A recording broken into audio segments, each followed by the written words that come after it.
C'est aussi ce qui a intéressé Nathalie Schramm-Girma, qui est allée du côté d'une très grande cristallerie et verrerie que vous connaissez tous, Nathalie. Oui Vincent, je suis toujours à Nancy, dans l'atelier de notre prestigieuse cristallerie française qui a été fondée il y a 140 ans par les frères Daume. Tout est beau ici, regardez, c'est juste magnifique. La Lorraine, vous savez qu'elle s'inscrit dans le travail du verre depuis près de 500 ans. Tous les ingrédients étaient réunis ici. Vous aviez les sols qui étaient riches en minéraux, les zones boisées, les forêts vosgiennes pour alimenter les fours et le sable que l'on récupérait dans les rivières.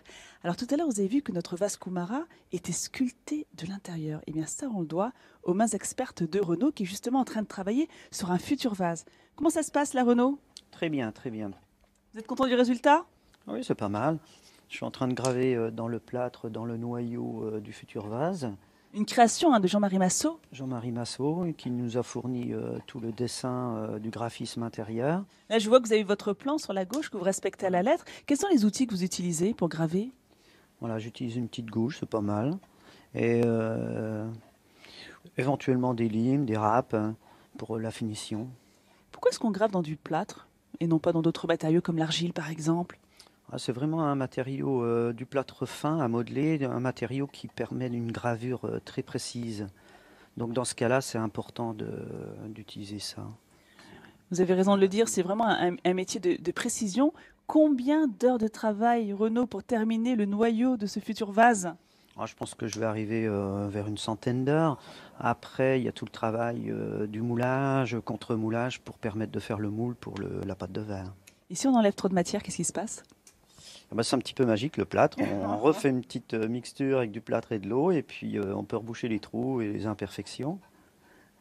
Et on peut continuer son travail. Ce qu'est en train de faire Renaud est très important. Donc il va sculpter les moindres volumes dans les moindres détails parce que le résultat de notre vase dépendra de son travail. Et donc tout à l'heure, ce que je vous propose de voir, c'est comment est-ce qu'on prépare la pâte de verre. On va la faire fondre et la couler dans le moule. À tout à l'heure. Je suis toujours à Nancy dans l'atelier de notre prestigieuse cristallerie à suivre les étapes de fabrication de notre vase couleur bleu encre qui est juste magnifique. Tout à l'heure, on était dans l'atelier création et regardez, le noyau en plâtre a été entièrement sculpté.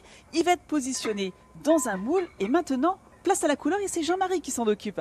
Alors Jean-Marie, expliquez-nous ce que vous êtes en train de faire. Ça fait 35 ans qu'il fait ce métier. Alors je suis en train de prendre des blocs de couleurs différentes pour élaborer la recette de la couleur du vase. Vous êtes en train de peser vos blocs de cristal. Je pèse les morceaux de cristal pour avoir une certaine quantité de chaque couleur pour que cette couleur soit merveilleuse dans ce vase. Et l'emplacement des cabots de ces blocs est important également? Il est aussi important que le poids, que la référence. La particularité de la maison Daume, justement, c'est de travailler la pâte de cristal, contrairement à la cristallerie Baccarat ou encore Saint-Louis, qui eux travaillent le verre soufflé à la bouche. Vous avez vu que Jean-Marie était en train de positionner ces cristaux dans un pot en terre cuite. C'est assez étonnant, mais regardez pourquoi, vous allez voir le résultat ici. Le cristal va fondre, s'écouler dans le trou de notre pot de fleurs et atterrir justement dans le moule. Et l'étape ultime, eh bien, c'est justement démouler. Et ça, c'est ce que Dylan va vous faire là tout de suite. C'est juste magique. Regardez. Parce que normalement, il faut attendre près de 15 jours au four. Mais magie de la télé, on a pu préparer un vase à l'avance. C'est un moment qui est très important parce qu'on ne sait jamais à quoi s'attendre. Mais là, ce n'est pas le travail terminé. Parce que derrière le démoulage, il y a encore une dizaine d'opérations. C'est ce qu'on appelle le travail à froid. On va nettoyer la pièce, on va la polir, on va la lustrer. C'est pour ça que chaque pièce ici est unique.